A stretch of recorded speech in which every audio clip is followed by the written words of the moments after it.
श्रेष्ठ पुरुष जो जो आचरण करता है, अन्य पुरुष भी वैसा वैसा ही आचरण करते हैं। वह जो कुछ भी प्रमाण कर देता है, समस्त प्राणी मनुष्य समुदाय उसी के अनुसार बरतने लग जाता है।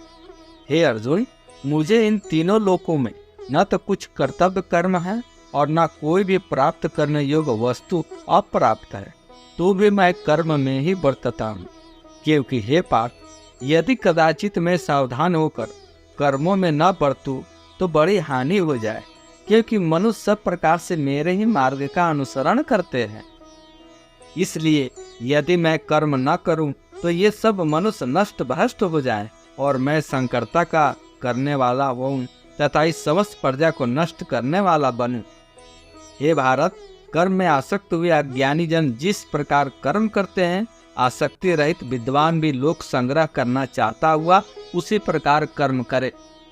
मुझ अंतर्यामी परमात्मा में लगे हुए चित्त द्वारा संपूर्ण कर्मों को मुझ में अर्पण करके आशा रहित, ममता रहित और संताप रहित होकर युद्ध कर। जो कोई मनुष्य दोष दृष्टि से रहित और श्रद्धा युक्त होकर मेरे इस मत का सदा अनुसरण करते हैं, वे भी संपूर्ण कर्मों से छूट जाते हैं। परंतु जो मनुष्य मुझ में दोषारोपण करते हुए मेरे इस मत के अनुसार नहीं चलते, उन मूर्खों को तू संपूर्ण ज्ञानों से मोहित और नष्ट हुए ही समझ। सभी प्राणी प्रकृति को प्राप्त होते हैं, अर्थात अपने स्वभाव को परवश हुए कर्म करते हैं। ज्ञानवान भी अपनी प्रकृति के अनुसार चेष्टा करता है, फिर इसमें किसी का हट क्या करेगा। इंद्रिय का अर्थ में अर्थात प्रत्येक इंद्रिय के विषय में राग और द्वेष छिपे हुए स्थित है। मनुष्य को उन दोनों के वश में नहीं होना चाहिए, क्योंकि वे दोनों ही इसके कल्याण मार्ग में विघ्न करने वाले महान शत्रु है। अच्छे प्रकार आचरण में लाए हुए दूसरों के धर्म से गुण रहित भी अपना धर्म अति उत्तम है। अपने धर्म में तो मरना भी कल्याणकारक है और दूसरे का धर्म भय देने वाला है। अर्जुन बोले, हे कृष्ण, तो फिर यह मनुष्य स्वयं न चाहता हुआ भी बलात्कार से लगाए हुए की भांति किससे प्रेरित होकर पाप का आचरण करता है। श्री भगवान बोले, रजोगुण से उत्पन्न हुआ यह काम ही क्रोध है। यह बहुत खाने वाला अर्थात भोगों से कभी न आगाने वाला और बड़ा पापी है।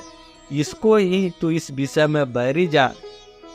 जिस प्रकार धुएं से अग्नि और मैल से दर्पण ढका जाता है, जिस प्रकार जेर से गर्भ ढका रहता है, वैसे ही उस काम के द्वारा यह ज्ञान ढका रहता है। और हे अर्जुन, इस अग्नि के समान कभी न पूर्ण होने वाले काम रूप ज्ञानियों के नित बैरी के द्वारा मनुष्य का ज्ञान ढका हुआ है। इंद्रिय, मन और बुद्धि ये सब प्रकार के वासस्थान कहे जाते हैं। यह काम इन मन, बुद्धि और इंद्रियों के द्वारा ही ज्ञान को आच्छादित करके जीवात्मा को मोहित करता है। इसलिए हे अर्जुन, तू पहले इंद्रियों को वश करके इस ज्ञान और विज्ञान का नाश करने वाले महान पापी काम को अवश्य बलपूर्वक मार डाल। इंद्रियों को स्थूल शरीर से पर यानी श्रेष्ठ, बलवान और सूक्ष्म कहते हैं। इन इंद्रियों से पर मन है, मन से पर बुद्धि है और बुद्धि से भी अत्यंत पर है वह है आत्मा। इस प्रकार बुद्धि से पर अर्थात सूक्ष्म, बलवान और अत्यंत श्रेष्ठ आत्मा को जानकर और बुद्धि के द्वारा मन को वश में करके हे महाभाव, तो इस काम रूप दुर्जय शत्रु को मार डाल।